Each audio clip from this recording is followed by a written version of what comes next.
Bonsoir à tous, fans de la Juve et fans de football. On se retrouve pour le neuvième épisode de ma chaîne YouTube consacrée à l'actualité de la Juve.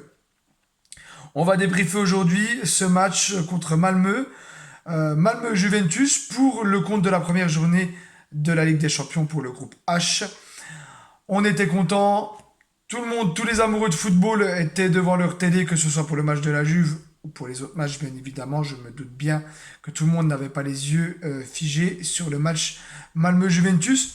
Mais quel plaisir enfin de retrouver cette compétition et de pouvoir partager ces moments-là avec nos proches. Tout ça, j'espère en tout cas pour vous, vous avez passé une belle soirée. Pour ma part et pour les fans de la Juve, ça s'est plutôt bien passé. Avec un match très bien maîtrisé de la part de la Juve, ça fait plaisir. Enfin, la Juve lance sa saison contre Malmö, victoire 3-0, net d'impôt. Rien à dire. Du coup, dans la composition d'équipe, on retrouvait Chechny. Du coup, on se demandait l'épisode précédent si Allegri allait maintenir sa confiance. Ça a été le cas. Chechny commence titulaire ce match avec la charnière centrale De Ligt, Bonucci. Sur les côtés, on aura Alexandro et Danilo qui auront très bien participé dans l'ensemble du match, comme la plupart de l'équipe d'ailleurs. Au milieu de terrain, on retrouvait Rabiot Bentancur. Sur le côté, Juan Cuadrado qui continue, qui perdure du coup à retrouver son poste. Ça, c'est une très bonne chose. Et de l'autre côté, une petite nouveauté, Adrien Rabiot, positionné en une sorte de piston, comme dirait mon copain Anto. Parce qu'il a déjà l'habitude de jouer en équipe de France. Deschamps l'a utilisé au même poste que Matuidi à l'époque de l'équipe de France, tout ça. Donc le schéma de jeu a plus ou moins évolué dans le match, hein. Il n'est pas resté non plus sur le côté, il avait tendance aussi à revenir dans l'axe. Le schéma de jeu s'adaptait par rapport à la physionomie. Et devant, on retrouvait le duo Dybala-Morata.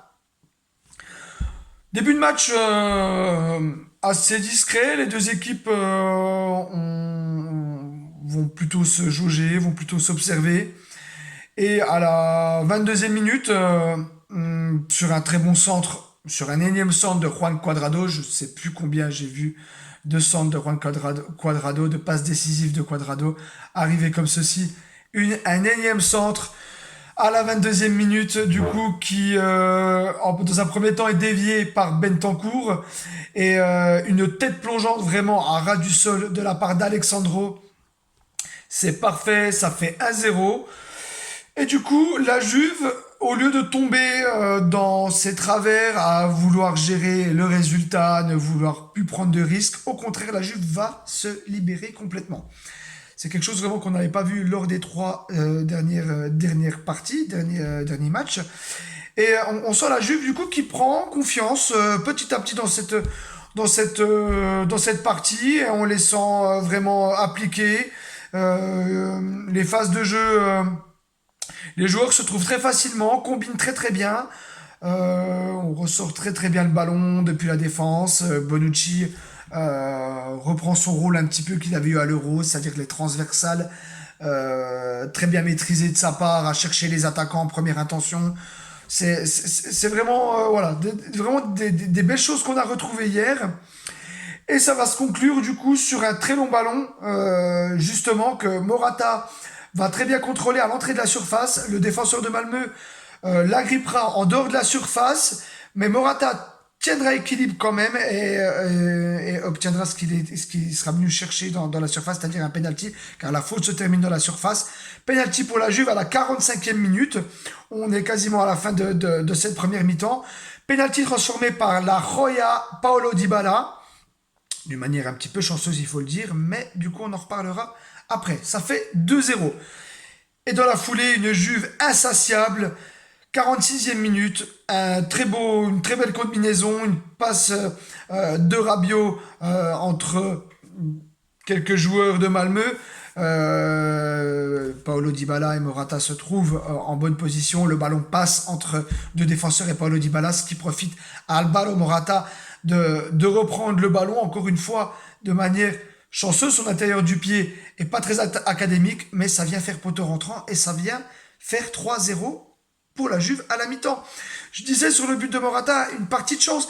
Justement, il y avait des signes hier en fait qui montraient que tout allait bien se passer pour la Juve, c'est-à-dire cette envie, le style de jeu, l'état d'esprit des joueurs et cette petite touche de chance que la Juve n'avait pas lors des 3 derniers matchs. On sentait qu'on allait passer une bonne soirée, ça faisait longtemps. Voilà, j'ai regardé le match avec mon ami Anto. D'ailleurs, je lui fais un petit coucou et je lui dédie cette vidéo. Euh, on se disait que ça faisait longtemps qu'on n'avait pas vu un match de la Juve aussi sereinement. Alors bien sûr, c'était que Malmö, mais il était important de se rassurer quand même au vu des dernières performances. La Juve, en seconde mi-temps, gérera son avantage sans être inquiété par une équipe de Malmö très très juste physiquement. Quelques occasions, un but refusé de Moïskine et un face-à-face également loupé de la part de la nouvelle recrue de la Juve. Sur une très belle combinaison de Dybala, si vous avez l'occasion de revoir un peu les images, il y a une espèce de jeu à 3 avec Dybala qui fait une talonnade. On retrouve aussi un petit peu les étincelles dans le jeu de Dybala. Alors encore une fois, est-ce que ça coïncide avec le départ de Ronaldo ? Je vous laisse vous faire votre propre interprétation par rapport à ça. Je ne voudrais pas me brouiller avec les pseudo-fans de CR7. Voilà. Score final, 3-0, une deuxième mi-temps maîtrisée. La Juve n'avait pas besoin de plus, ça suffit. Chelsea, pendant ce temps, arrivera à bout du Zénith Saint-Pétersbourg sur la plus petite marche. Un but à 0, ce qui donc met la Juve dans les meilleures conditions pour cette première journée, c'est-à-dire la première place, Chelsea, et suivent du coup le Zénith et Malmö. La prochaine échéance de la Ligue des Champions sera le mercredi 29 septembre, Juventus-Chelsea, à ne pas louper, clairement, en espérant que la Juve sera en forme, aura encore plus de sérénité et aura avancé un peu plus au niveau de sa préparation et aura plus de confiance pour aborder ce grand rendez-vous. Il y aura également l'échéance de dimanche soir, 20h45, Juve-Milan, à ne pas louper aussi, vraiment, pour lancer cette fois-ci la saison de la Juve en Serie A. Là, vraiment, maintenant, il est important de prendre des points en Serie A. On a engrangé la confiance sur le match d'hier soir, maintenant à confirmer dimanche prochain. Voilà, ce soir, je vous laisse avec des belles rencontres. Il y a un très alléchant Inter Real Madrid et Liverpool ou Milan. Pour ma part, je vais regarder, je vais suivre un peu ça de près aussi. C'est toujours intéressant ce genre de partie. Alors, je ne parlerai pas aussi Club Bruges, PSG, tout ça.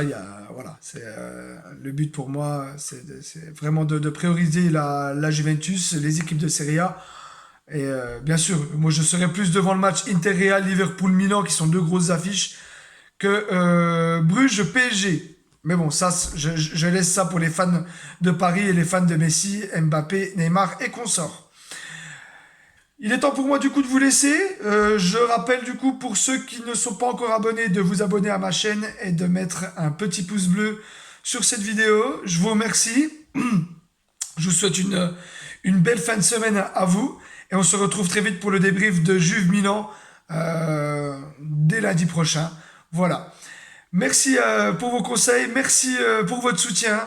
Et je vous laisse du coup pour une deuxième soirée de Ligue des Champions ce soir. Je vous fais de gros bisous et je vous dis à très bientôt. Fino alla fine, forza Juventus. Ciao tout le monde.